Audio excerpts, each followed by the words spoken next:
Hi, beautiful people. Welcome back to my YouTube channel. This is me, guys, Sweet Sanu, and you are watching Sun Non-Stop. तो guys, again, I'm back with another amazing video. और आज की जो हमारी video है 1965 Indo पाक war जो है वो पाकिस्तानी लोगों से पूछा जाएगा कि इंडिया ने स्टार्ट की थी कि पाकिस्तान ने स्टार्ट की थी और कौन ये वॉर जीता था और क्या क्या चीजें इस वॉर के मुतालिक जो है वो लोगों से जो है वो क्वेश्चन किए जाएंगे पाकिस्तानी अवाम से और पाकिस्तानी अवाम जो है वो किस वे में इसका रिप्लाई करती है वो सारी चीजें वीडियो के अंदर जाके पता चलेंगी। लेकिन उससे पहले गाइस लाइक सब्सक्राइब शेयर करते जाएगा। थैंक यू यार, तुम लोगों ने सेकंड चैनल पे भी सपोर्ट किया, वहां पे भी कमेंट करते हैं जो लोग और इस चैनल को भी सपोर्ट करते हैं, दोस्तों के साथ शेयर करते हैं। Thank you guys, thank you so much. आप लोग हैं तो जो है ना ये चैनल चल रहा है, अदरवाइज यार कहाँ हम कहाँ। ठीक है, इस लाइक तो अभी थोड़ा हार्ड टाइम चल रहा है, जब तक स्ट्राइक खत्म नहीं ना होती 3 महीने तक मुझे लगता है ऐसे ऐसे डाउन ही जाना है काम, ऊपर नहीं जाना। तो काफी मतलब दिल को थोड़ा होता भी है फील, दुख भी होता है, लेकिन क्या करूं, आप लोगों की सपोर्ट है तो फिर मेरा दुख थोड़ा कम हो जाता है। तो चलिए गाइस, बगैर टाइम को वेस्ट किए वीडियो को स्टार्ट करते हैं।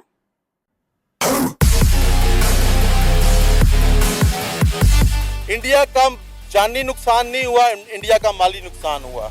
इंडियन, ये सच है कि इंडियन जब वो ब्लास्ट कर रहे थे, टैंक पर ब्लास्ट कर रहे थे, तो इंडियन पीछे आर्मी, क्योंकि टैंक जल्दी मुड़ता नहीं है बख्तरबंद, इंडियन आर्मी भाग गई थी। जाहिर सी बात है उन्होंने अपनी जान बचानी थी। तो सिर्फ उनका जानी नुकसान नहीं हुआ था, माली नुकसान हुआ था। जंग तो उसका तो तस्करा नहीं करते जो सन 71 में इन्होंने की है, जिसमें ये इन्होंने सिलेंडर किया है कि बस हमें माफ कर दो, ये वर्दियां भी ले लो, ठीक है, हमें कैद भी कर लो। सर, हमें आज तक ताने दिए जाते हैं कि उन्होंने हमारी आर्मी की पैंटें उतरवा दी थी। तो खुद इन्होंने उतारी थी ना कि हमें छोड़ दो, ठीक है, इन्होंने उतारी थी। आज भी वहाँ पे 90,000 वर्दी टंगी हुई है। हमारी आर्मी जो है वो अपने जिस्मों के साथ बम बांध कर जो है इंडिया के टैंकों के अंदर घुस गई थी, जिसकी वजह से 45 टैंक इंडिया के एक वक्त में तबाह हो गए थे और जो 600 टैंक आए थे उसमें से 120 जो है तबाह बर्बाद हो गए थे। और आज भी पाकिस्तान में एक जगह मौजूद है जिसे टैंकों का कब्रिस्तान कहा जाता है, जहाँ पे इंडिया के टैंकों के आज भी जो है मलबा मौजूद है। हाँ, देखें, मैं कह रहा हूँ इतनी तो आर्मी थी ही नहीं है। अच्छा, तो उन्होंने बम किधर से बांधने थे? कोई उस टाइम कोई पैराशूट से बम उतर गए थे कि भाई बॉर्डर पे अब आप बम बांध के चले जाओ, ठीक है। वो आम लोग थे जो गरीब लोग थे, जो बॉर्डर पे आ रहे थे कि भाई हमसे जंग करवाओ। राइफलें उठा के लोग ये ले गए थे, डंडे उठा के ले गए थे कि भाई हमने जंग करनी है, जहाद करना है।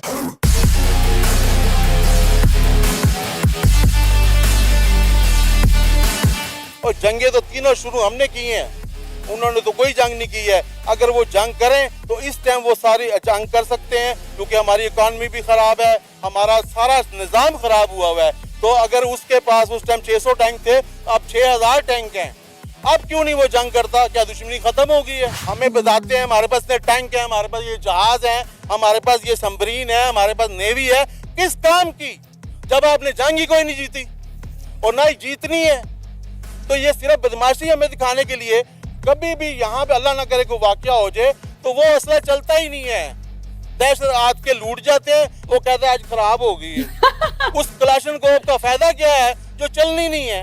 कभी किसी चोर को पकड़ा है, कच्चे के डाकू इनके से संभाले नहीं जाते। हम रोज होते हैं इंडिया मुदाखलत कर रहा है, रोज रोते हैं जी राह मुदाखलत कर रही है बलूचिस्तान में, और किसी का बच्चा मर जाता है, किसी का बच्चा पैदा नहीं होता, इंडिया मुदाखलत कर रहा है। और खुदा के लिए इन बातों से निकलो। अमेरिका मुदाखलत कर रहा है और कोई तुमसे मुदाखलत, इस कौम से हर बंदा डरता है, इस कौम से हर आर्मी डरती है। उसको पता है ये हर बंदा मुजाहिद है। इधर 6 सितंबर 1965 पाकिस्तान की तारीख का नहायत अहम दिन। ये दिन पाकिस्तान में योम दिफा के तौर पर मनाया जाता है। इस दिन के बारे में पाकिस्तान में ये बताया जाता है, ये कहा जाता है कि 6 सितंबर को सुबह 4 बजे इंडियन आर्मी अपने 600 टैंक लेकर पाकिस्तान में दाखिल हो गई थी और इंडियन आर्मी ने ये तय किया था कि वो शाम की चाय शालीमार बाग में पिएंगे। लेकिन पाकिस्तान आर्मी ने इंडियन आर्मी के तमाम इरादों पर पानी फेर दिया। 6 सितंबर 1965 की जंग को लेकर बहुत सारे किस्से कहानियां गूंज रहे हैं। इस जंग के हवाले से क्या सच है और क्या झूठ, आइए जानने की कोशिश करते हैं। आज के इस खास शो में हमारे साथ एक बहुत ही खास पर्सनालिटी अकबर अली साहब मौजूद हैं। 6 सितंबर 1965 की जंग को लेकर आज हम अली अकबर साहब से हकीकत जानेंगे कि क्या सच है और क्या झूठ। अस्सलाम वालेकुम। वालेकुम सलाम। अली अकबर साहब कैसे हैं आप? शुक्र अल्लाह का। ठीक है। अच्छा, बहुत बहुत शुक्रिया कि आपने अपना कीमती वक्त निकाला और हमारे इस प्रोग्राम में पार्टिसिपेट किया। 6 सितंबर 1965 पाकिस्तान की तारीख का नहायत अहम दिन, जिसे हम योम दिफा के नाम से पाकिस्तान में मनाते हैं, बल्कि पूरी दुनिया में सेलिब्रेट किया जाता है और कई सालों से 6 सितंबर की पाकिस्तान को छुट्टी भी दी जाती है। इस जंग की बात करें, इस दिन की बात करें, तो ये जंग शुरू किसने की थी? क्या ये जंग इंडिया ने शुरू की थी और इसका एहतमाम पाकिस्तान ने किया था? क्वेश्चन क्या आज इस जंग की? तक अस्सलाम वालेकुम। बात यह है कि आज से तकरीबन 10 साल पहले, जब तक ये सोशल मीडिया वगैरह नहीं थी ना, तो हम 6 सितंबर मनाते थे बड़े जोशो खरोश से। हम फख्र करते थे, इंडिया वालों को पैगाम देते थे कि हमने आपसे जंग जीती है। हम बड़े फख्र करते थे और आज तक इसी चीज़ का फ़ायदा हमारी आर्मी उठा रही है। हमें यही कह रही है, हमने बम बांध के आपको बचाया था, नहीं तो इंडिया आपको खा जाता, मार देता, आप गुलाम हो जाते और यहाँ पे मंदिर बन जाते, इस्लाम ख़त्म हो जाता। भाई ये ऐसा कुछ भी नहीं था। 2 भाई 3 भाई यहाँ रहते थे, इकट्ठे थे। जब पाकिस्तान बना, अलहदगी होगी, ठीक है, जब अलहदा हम हो गए थे तो इतना तो टाइम ही किसी के पास नहीं था कि हम जंगे करते। ना उनके पास इतना असला था, क्योंकि वो भी अपनी डेवलपमेंट कर रहे थे, हम भी अपना लगे हुए थे, पाकिस्तान भी अपनी कोशिशों में लगा हुआ था। फिर सन 65-60 के बाद तो अयूब खान ने टेक ओवर कर लिया। ठीक है, अयूब खान के जो 4-5 साल के अरसे में पाकिस्तान ने बहुत तरक्की की। उस टाइम तो ये जंग शंग का कोई चक्कर ही नहीं था, कोई था ही नहीं। यही पूरी दुनिया ने जब ये चीज़ देखी कि ये पाकिस्तान तो बहुत तेज़ी से तरक्की कर रहा है, इंडिया से भी वो बहुत तेज़ी, पूरी दुनिया हैरान थी ये कैसी कौम है, क्योंकि सारे भूखे नंगे आए थे। हर कोई चाहता था, जो बंदा आज़ाद होता है, देखे किसी को अपना प्लाट मिलता है, वो कहता है मैं मेहनत करूं, अब इसको अपना बना के दिखाऊं। ऐसे ही सारा अच्छा सब चल रहा था। मगर दुश्मनों को, जो तीसरी ताकतें थी, को हमें लड़ाना चाहती थी, जो इंडिया को भी नीचे रखना चाहती थी कि इंडिया हिंदुस्तान अगर इकट्ठा हो जाएगा तो सुपर पावर ना बन जाए। उस टाइम की जो सुपर पावर अमेरिका था, रशिया था, चाइना का तो निशान नहीं था ना। चाइना को तो सुपर पावर बनने में जो पाकिस्तान ने मदद की है और उस किसी ने भी नहीं की है। ठीक है, इसी तरह ऐसा चल रहा था कि अचानक ही हमारी, मतलब है कि इनको पता नहीं क्या हुआ, मुजाहिदीन जी कश्मीर लेना याद आ गया। कश्मीर पे याद आ गया जी, कायदे आज़म हमें कह के मर गया कि जी कश्मीर शाह रह गया, इसके बगैर आप कुछ नहीं है, आपने कश्मीर लेना है। फिर उसकी वजह से बॉर्डरों पे हमारी थोड़ी बहुत झड़प शुरू होगी। ठीक है, जाहिर सी बात है, जो इधर से कोई फायर करेगा उधर से भी फायर आएगा। वो छोटी मोटी झड़पें होती ही हैं। फिर एक इन्होंने ऑपरेशन लॉन्च किया सन 65 में, पाकिस्तान ने लॉन्च किया कि जम का, उसका क्या नाम था मैं अब याद नहीं, एक ऑपरेशन शुरू किया। तो अब देखे जब जिस तरह हब्बुल वतन हमारे आर्मी में जर्नैल हैं, तो किसी न किसी, इंडिया का भी एक जर्नैल था, तो उसको भी गुस्सा आया कि यार ये क्या है, हम तो तरक्की काम करने की चल रहे हैं, ये हमें रोज तंग कर रहे हैं। उसने कहा आज इनकी ऐसी की तैसी। बस उससे ये गलती हुई कि वो सारे टैंक लेके इकट्ठे ही आ गया। ठीक है, उसने बस, कहते हैं ना बड़ा बोल हमेशा छोटा तोल होता है, उससे ये गलती, उसने बड़ा बोल बोला और इकट्ठी सारी आर्मी लेके, सारे टैंक लेके हमारी तरफ आ गया कि जी और में घुस गया।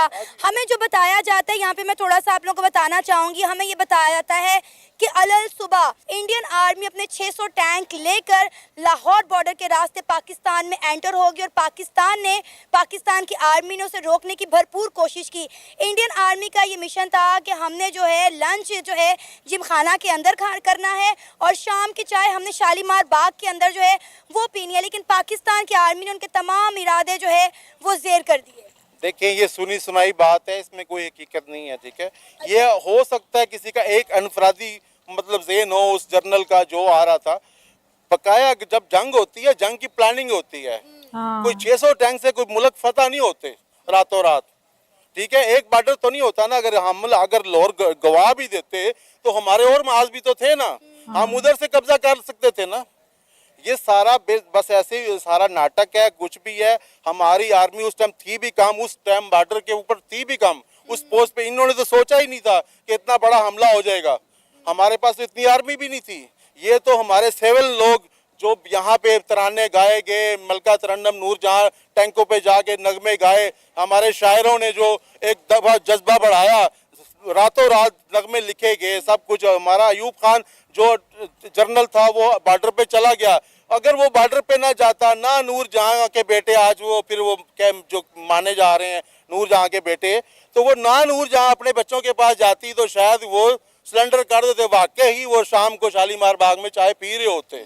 अच्छा, ये भी हमें पढ़ाया जाता है कि हमारी आर्मी जो है वो अपने जिस्मों के साथ बम बांध कर जो है इंडिया के टैंकों के अंदर घुस गई थी, जिसकी वजह से 45 टैंक इंडिया के एक वक्त में तबाह हो गए थे, और जो 600 टैंक आए थे उसमें से 120 जो है तबाह बर्बाद हो गए थे। और आज भी पाकिस्तान में एक जगह मौजूद है जिसे टैंकों का कब्रिस्तान कहा जाता है, जहाँ पे इंडिया के टैंकों के आज भी जो है मलबा मौजूद है। देखें, मैं कह रहा हूँ इतनी तो आर्मी थी ही नहीं है। अच्छा, तो उन्होंने बम किधर से बांधने थे? कोई उस टाइम कोई पैराशूट से बम उतर गए थे कि भाई बॉर्डर पे अब आप बम बांध के चले जाओ? ठीक है, वो आम लोग थे जो गरीब लोग थे, जो बॉर्डर पे आ रहे थे कि भाई हमसे जंग करवाओ। राइफलें उठा के लोग ये ले गए थे, डंडे उठा के ले गए थे कि भाई हमने जंग करनी है, जहाद करना है, क्योंकि हमें तो ये बता दिया ना आप खत्म हो। आम लोगों ने फिर बम बांधे थे, आर्मी के किसी बंदे ने बम नहीं बांधे थे। बेशक किसी आर्मी वाले से भी पूछ लें, एक्स आर्मी से नहीं बांधे, आम लोगों ने बम बांधे थे, औरतों ने बम बांधे थे, मलंगों ने बम बांधे थे, आदि आर्मी हमारी खुदाई मखलूक ने मदद की थी। वो इंडिया वाले खुद कहते हैं कि हम बम फेंकते थे और वो जनाब पकड़ के दरिया में फेंकते थे। कोई एक सबज चोलों के लोग थे और वो बम उठा के दरियाओं में फेंकते थे। ठीक है, उनका अगर ख्वाब था भी, मगर शरारत तो इधर से हुई थी ना।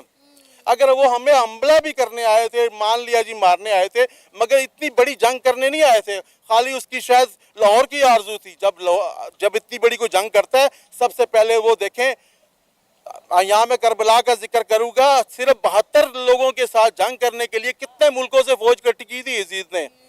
कितने मुल्कों से फौज इकट्ठी की थी? 9 लाख फौज की थी 72 से लड़ने के लिए।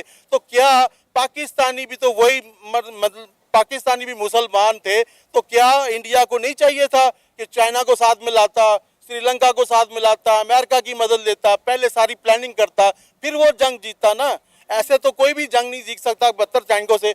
तो ये सारी बकवास है, ये सिर्फ हमें ये खुश करते हैं कि हमने आपको बचाया। 65 साल में 65 की जंग अगर ना होती, हम टैंक, क्या इंडिया के पास 100 टैंक नहीं थे? क्या इंडिया के पास दोबारा अब टैंक नहीं है? चलो ठीक है, उस टाइम हमने फतह कर लिया जी, जीत ली जंग, क्या अब इंडिया हमसे हमला नहीं कर सकता? तो ज्यादा नुकसान इस जंग में हुआ किसका, इंडिया का या फिर पाकिस्तान का? इंडिया का जानी नुकसान नहीं हुआ, इंडिया का माली नुकसान हुआ। इंडियन, ये सच है कि इंडियन जब ब्लास्ट कर रहे थे, टैंक ब्लास्ट कर रहे थे, तो इंडियन पीछे आर्मी, क्योंकि टैंक जल्दी मुड़ता नहीं है बख्तरमंद, इंडियन आर्मी भाग गई थी। जाहिर सी बात है, उन्होंने अपनी जान बचानी थी। तो सिर्फ उनका जानी नुकसान नहीं हुआ था, माली नुकसान हुआ था। जंग तो उसका तो तस्करा नहीं करते जो सन 71 में इन्होंने की है, जिसमें ये इन्होंने सिलेंडर किया है कि बस हमें माफ कर दो, ये वर्दियां भी ले लो, ठीक है, हमें कैद भी कर लो। सर, हमें आज तक ताने दिए जाते हैं कि उन्होंने हमारी आर्मी की पैंटें उतरवा दी थी। तो खुद इन्होंने उतारी थी ना कि हमें छोड़ दो, ठीक है, इन्होंने उतारी थी। आज भी वहां पे 90,000 वर्दी टंगी हुई है।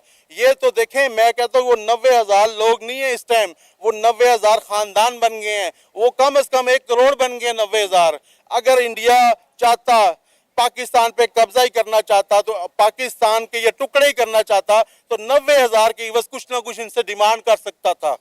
और जो रकबा उन्होंने हमारा ले भी लिया था, उन्होंने हमें वो भी वापस किया, हमारे सोल्जर भी वापस किए। तो हाँ, किस ये लिए तो उनकी वापस बड़ी किए? अच्छी उसको बात क्या है मिला? इंडिया वालों की। इसीलिए वापस किए कि हमने तुम्हें सिर्फ सबक सिखाना था, हाँ, कि इंसान के बच्चे रहो, उछलो नहीं मेंढक की तरह, बस तुम भी तरक्की करो, तुम लोग भी काम करो, हमें भी काम करने दो। हम भी आजाद हुए, हमें भी वही खिता मिला है, तुम्हें भी वही मिला है, हमें भी वही जमीन मिली है, तुम्हें भी मिली है, तुम भी कमाओ, तुम भी मेहनत करो। अली अकबर साहब, ये तो बात होगी जंग की।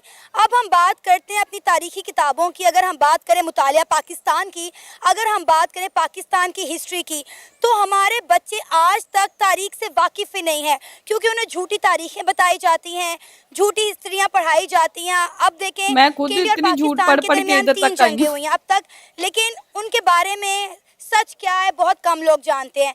कुछ कहते हैं कि ये जंगें जो हैं इंडिया ने शुरू की और पाकिस्तान जीता, कुछ के मुताबिक कहा जाता है कि ये जंग पाकिस्तान ने शुरू की और इंडिया जीता। कब तक हम अपने बच्चों को झूठी तारीख पढ़ाते रहेंगे? सच से कब हम अपने बच्चों को रोशनास करवाएंगे? हमारा सबसे कभी भी बड़ा नहीं। अलमिया है कि हम झूठ बोलते हैं। सबसे पहले माँ बच्चे के साथ झूठ बोलती है, ठीक है, बाप भी बच्चों के साथ झूठ बोलता है कि भाई मैं जा रहा हूँ शाम को ये लेके आऊंगा, हालांकि उसके वसाइल नहीं होते, उसकी 1000 रुपए की दिहाड़ी है, मगर वो कह के जाता है मैं शाम को 5000 की चीज लेके आऊंगा। बच्चा बेचारा उम्मीद लगा के बैठता है, जब वो नहीं आता तो फिर बाप से लड़ता है, माँ भी लड़ती है। देखे, लोगों को सच बोलना चाहिए, माँ को सच बोलना चाहिए। अब भी हम छोटे थे तो यकीन करें, मैं बाहर नहीं जाने देते थे, माँ कहती थी कि भाई नहीं जाना, पठान उठा लेगा। हम 35 साल उम्र तक मैं पठानों से डरता रहा कि जहाँ भी कोई पठान होता मैं डरता था कि यार पठान है, कोई नुकसान ना पहुँचा दे। इत्तफाकन मुझे 4 साल के लिए पठानों के इलाके पेशावर में जाना पड़ गया। यकीन करें, जब मैं उधर गया तो मैंने अपनी माँ पे गुस्से हुआ कि हमें तुमने इनसे दूर रखा। अगर हम पठानों के साथ मिलते जुलते तो आज पाकिस्तान यहाँ पे ना होता, आज पाकिस्तान किसी जगह पे होता है। हमारी नफरत जो पंजाबियों की पठानों की डलवाई हुई है ना हमारी माओं ने, पंजाबी माओं ने, ये सारा गलत है। और उनकी यकीन करे मुझे घर से आग किया हुआ है, ठीक है, मैं ऐसे नहीं बोल रहा हूँ, मेरा पीछे कोई भी नहीं है। पठानों के साथ से मैंने बहुत कुछ सीखा। एक तो पठान नाइंसाफी नहीं करते, सच बोलते हैं, ठीक है, और हम गलत बोलते हैं। पठान अपनी बीवी को कभी नहीं बताते कि मैं काम भी क्या करता हूँ, हम हर चीज़ बजा के बताते हैं मैं ये काम करता हूँ, मैंने ये किया वो किया, फिर बीवियाँ हमारी हैवी हो जाती हैं, ठीक है। अब ये तो हमारे लोकल मसले हैं, मगर बात ये है कि हम पहले सबसे पहले एक कौम हो जाएं। पहले हम एक कौम ही नहीं है, हम शुरू से ही ब्लेम दे रहे हैं कि जी इंडिया हमारा दुश्मन है, इंडिया ने हमें पर जंगे की हैं, और जंगे तो तीनों शुरू हमने की हैं, उन्होंने तो कोई जंग नहीं की है। अगर वो जंग करें तो इस टाइम वो सारी जंग कर सकते हैं, क्योंकि हमारी इकॉनमी भी खराब है, हमारा सारा निज़ाम खराब हुआ है। तो अगर उसके पास उस टाइम 600 टैंक थे, अब 6000 टैंक हैं, अब क्यों नहीं वो जंग करता? क्या दुश्मनी खत्म हो गई है? क्या दुश्मनी खत्म अब हो चाहे गई? तो दुश्मनी तो है ना, पाकिस्तान मगर उन्होंने इन चीजों से वो निकल गए। उनको पता है कि अब ऐसा असला पाकिस्तान के पास भी है और हमारे पास भी है। अगर वो खुदा ना खास्ता, इंडिया को ये ख्याल है, खुदा ना खास्ता वो चल गया तो आधा इंडिया भी उसकी जद में आएगा, आधा पाकिस्तान भी जद में आएगा। अली साहब, इंडिया को हमसे जंग करने की क्या जरूरत है? हमारे तो सियासतदानों ने खुद उस मुल्क का बेड़ा गर्क कर दिया है। वो तो इंदिरा गांधी ने एक दफा कहा था ना, मैं इतनी साड़ियां नहीं बदलती जितने ये वजीर आजम बदलते हैं, ठीक है ना। जितना नुकसान हमारे पॉलिटिक्स ने, हमारे बंदों ने हमें पहुंचाया, इतना तो बाहर से आके किसी ने नहीं पहुंचाया। हम तो खुद के खुद दुश्मन हैं। हमारा एक भाई का कारोबार चलता है तो हम जाके उसकी टांगे खुद खींचने लग जाते हैं, ठीक है, हम उस पर हंसते नहीं है, खुश नहीं होते। और वो यकीन करे कि सबको नमस्ते करते हैं, अपने कल्चर में रहते हैं। 25-30 साल उस मुल्क ने बाहर से गाड़ी नहीं खरीदी, अपनी गाड़ी प्रोडक्ट करते रहे, अब जाके वो खरीदने लगे हैं। उस कौम ने स्ट्रगल किया है, अब उनको अप्रिशिएट करना चाहिए। अब ये बातें भूल जानी चाहिए। ये 6 सितंबर पे अब जो कोई नाटक कर रहे हैं, ये सारे पैसे मत जाया करें, 23 मार्च को मत जाया करें, 14 अगस्त को ना जाया करें, यही अवाम पे पैसा लगा दें। जो आप ये हमें बताते हैं हमारे पास टैंक है, हमारे पास ये जहाज है, हमारे पास ये सबमरीन है, हमारे पास नेवी है, किस काम की? जब आपने जंग ही कोई नहीं जीती और ना ही जीतनी है, भूखी है आपकी। तो ये सिर्फ बदमाशी हमें दिखाने के लिए। कभी भी यहाँ पे अल्लाह ना करे कोई वाकया हो जाए तो वो असला चलता ही नहीं है। दहशत आज के लूट जाते हैं, वो कहते हैं आज खराब हो गई है। उस कलाशनकोव का फायदा क्या है जो चलनी नहीं है? कभी किसी चोर को पकड़ा है, कच्चे के डाकू इनके से संभाले नहीं जाते, तो ये क्या किसी के साथ लड़ेंगे? बस इनका भरम है, इनका भरम रहे। अल्लाह पाक इनको तरक्की दे। देखे, अल्लाह ने किसी को यजीद बनाना है, किसी को हुसैन बनाना है। अब यजीद बने हुए हैं, बने रहने दे, हमारा क्या जाता है, ठीक है, खुद अल्लाह जाने, ये काम जाने। मेरी कौम से गुजारिश है कि भाई इनके चक्करों में ना आओ, एक दफा हड़ताल करो। ये नहीं करो कि एक शहर को बंद करो। आप क्या जो भी अदारे का वहाँ पे कमिश्नर है, आप वहाँ जाके बस बैठ जाओ, कोई तोड़ फोड़ ना करो। 2-4 दिन बैठो तो सही, और कुछ ना कुछ तो आपको मिलेगा ना। दुनिया तो देखेगी ना कि ये अपने हक के लिए सारे इकट्ठे हो गए हैं। और इतना तो कम करो ना कि हम अपने हक के लिए बोलते नहीं है, सिर्फ एक शहर में बोलते हैं, उनको मार पड़ती है, 10 शहर चुप कर जाते हैं। भाई एक दिन टाइम रखें कि आज के दिन 1 घंटा, हमने 2 घंटे, 6 सितंबर है ना, सुबह सारी कौम 6 सितंबर 1 घंटा निकाले, सब इदारों को एक दफा इनको आंखें दिखाए कि देख लो हमने कुछ करना नहीं है, मगर हमारा सब्र एक दिन तुम पे पड़ेगा। इमाम हुसैन ने कुर्बानी दी है, आज इमाम हुसैन का नाम चल रहा है, मगर यजीद का नहीं चल रहा। तो अगर हम कुर्बानी देंगे, बस ये चूरन बेचना बंद करें, ये फालतू एक्टिविटी हमें तो सूट ही नहीं करता कि ये सारी एक्टिविटी करें। हमें जब हम डिफॉल्ट हैं, हमारे पास अब आज ISPR का जनरल कह रहा था कि जी हमने बलूचिस्तान को वजारतें दी हुई हैं, हमने सेनेट का चेयरमैन बनाया हुआ है, हमने ये किया, हम क्या दें? ओ भाई, तुमने 20 लोगों को सब कुछ दिया है ना बलूचिस्तान को। पंजाब से बड़ा बलूचिस्तान है, 20 लोगों ने तो सबको जाके नहीं देना। आपने वहां जाके क्या दिया है? कौन से शहर को वहां पे स्टेट बनाया है? कि अली अकबर साहब, आपको पता है कि हमारे बजट का सबसे बड़ा हिस्सा जो है वो डिफेंस के ऊपर लगता है। तो बस डिफेंस पे लगता है, तो फिर भी हमसे बलूचिस्तान कवर नहीं होता। हम रोज रोते हैं इंडिया मुदाखलत कर रहा है, रोज रोते हैं जी राह मुदाखलत कर रही है बलूचिस्तान में, और किसी का बच्चा मर जाता है, किसी का बच्चा पैदा नहीं होता, इंडिया मुदाखलत कर रहा है। और खुदा के लिए इन बातों से निकलो, अमेरिका मुदाखलत कर रहा है, और कोई तुमसे मुदाखलत, इस कौम से हर बंदा डरता है, इस कौम से हर आर्मी डरती है। उसको पता है ये हर बंदा मुजाहिद है, इधर खाली हमारे आर्मी मुजाहिद नहीं है, 50 लाख इन्होंने मुजाहिद बनाए हुए हैं जो ट्रेंड है पाकिस्तान में, जिन्होंने ट्रेनिंग ली हुई है। उसके अलावा करोड़ों ऐसे मुजाहिद हैं कि जिनको ट्रेनिंग की जरूरत भी नहीं है।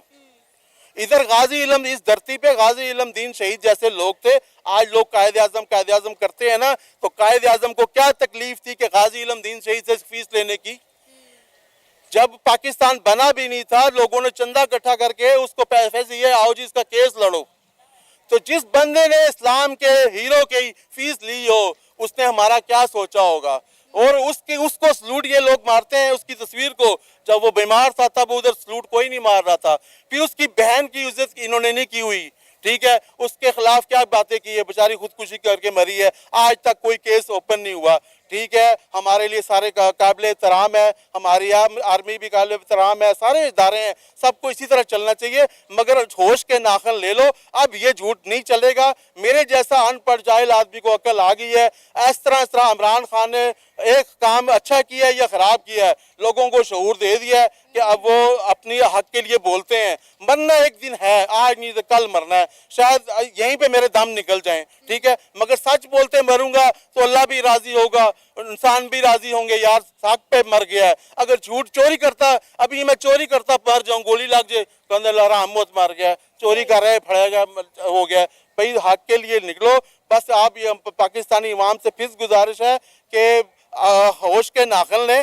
जिस तरह आप अपने घरों में जाके अपनी बीवियों से लड़ते हैं, अपने बच्चों से लड़ते हैं, अपने खानदान से, अपने भाइयों से, 1 घंटे के लिए कम से कम लड़ो भी ना, पुरअमन चुप, मुंह पे ताला लगा के, टेप लगा के 1 घंटे का एहतजाज करो। पूरी दुनिया को दिखाओ कि हम भूखे, मतलब है कि बिल्कुल डफर कौम नहीं है, हमें अब जाग गए हैं और हमने आपको दिखा दिया है। अगर हमारी चुप को चुप ना समझे, जिस दिन ये हम टेप उतार देंगे तो फिर मेरे जैसे लाखों अली अकबर पैदा हो जाएंगे, फिर वो न डर हो जाएंगे, तो फिर किसी को भागने का रास्ता भी नहीं मिलेगा। जी, ये था हमारा आज का प्रोग्राम अकबर अली साहब के साथ 6 सितंबर 1965 की जंग के हवाले से। आज के प्रोग्राम में हमने आपके साथ डिस्कशन की और कुछ हकायक आप लोगों तक पहुंचाने की कोशिश की।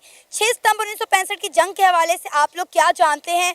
आप लोग भी अपनी राय। ओके गाइस, तो 6 सितंबर 1965 की जंग जो है वो एक आज भी क्वेश्चन मार्क है। अगर पाकिस्तान पाक स्टडीज के अंदर आप इस चीज को पढ़ते हैं तो उसके अंदर साफ अल्फाज में ये चीज जो है वो लिखी गई है कि हम जंग जीते थे, सारी चीजें हमने की। जबकि आप लोगों के ख्याल में गाइस कौन जीता था जंग? ठीक है, और जहां तक मेरा इल्म कहता है तो जंग ना वो जीते थे ना हम जीते थे, ये जो है ना वो खत्म करवा दी गई थी जंग, और टाई मैच जिसे कहते हैं ना वो हो गया था। और अगर वो जंग ना रुकती तो हो सकता है कि इंडिया जंग वो जीत जाता। और योम दफा और 14 अगस्त और ये वो जो पाकिस्तानी डेज हैं सेलिब्रेट करने की बजाय ना आप हम वाकई यार हम 50 रुपए की शर्ट, ठीक है, ये आप लोगों को ड्रीम बाजार का वाकया पता है ना, 50 रुपए शर्ट के लिए 1 करोड़ अवाम कराची की बाहर आ गई और उस माल का कख नहीं इन्होंने छोड़ा, ठीक है। उस ड्रीम बाजार का जो है वो चकनाचूर ड्रीम कर दिया इन लोगों ने। और इतनी बेहिस्सी कौम है, अपने जो होता है ना राइट्स उनके लिए नहीं निकलेगी। ये जो है 50 रुपए की शर्ट के लिए जो है ये कौम बिल्कुल निकलेगी। और और हमें जो है ना वो सही बता रहे हैं कि लोग हमें डफर समझते हैं, हम लोग डफर हैं, ठीक है, हम डफर कौम है और हमारे ऊपर ऐसे ही हुक्मरान जो है मुसल्लत कर दिए गए हैं। और इंदिरा गांधी जी ने कहा इतनी तो मैं साड़ियां नहीं बदलती थी, ठीक है, जितनी जल्दी ये जो है वो अपना वजीर आजम बदल लेते हैं। और मैंने पहले भी आपको ये चीज बयान कर चुकी हूँ कि पाकिस्तान के अंदर जो है वो तरक्की क्यों नहीं होती। और आप देखें इंडिया का इंफ्रास्ट्रक्चर देख लें, उनकी जो है वो अच्छी अच्छी कंपनीज देख लें, और जितने भी प्रोजेक्ट्स जो है वो इंडिया के अंदर होते हैं वो पूरे भी होते हैं। क्यों? उनके मेगा प्रोजेक्ट्स जो है वो वक्त से पहले ही पूरे हो जाते हैं। क्यों? क्योंकि वहां पर उनकी गवर्नमेंट स्टेबल है। मोदी जी ने जो वहां पे काम किए वो नजर आ रहे हैं। और तीसरी दफा जो है वो मोदी जी वजीर आजम बने। यहाँ तो 6 महीने किसी को नहीं टिकने दिया जाता, ठीक है, 5 साल तो फिर बहुत दूर की बात है। तो गाइज आप लोगों को आज की वीडियो के बारे में क्या कहना है? और बिल्कुल मैं भी यही चीज चाहती हूँ कि मेरा मुल्क जो है वो तरक्की करे। अपने जो है कौन नहीं चाहता कि उसका मुल्क तरक्की करे, उसके मुल्क से चोर डाकू निकले और आटा पानी बिजली सस्ती हो, हर बंदा ये चाहता है। बट अनफॉर्चुनेटली काफी टाइम से जो है हम लोग यही रोना रोते हैं, यही चीजें सुनते आ रहे हैं, but there is no change. तो लाइक सब्सक्राइब शेयर करते जाइएगा। तो चलेगा, इस मिलता है नेक्स्ट वीडियो के अंदर। Bye bye.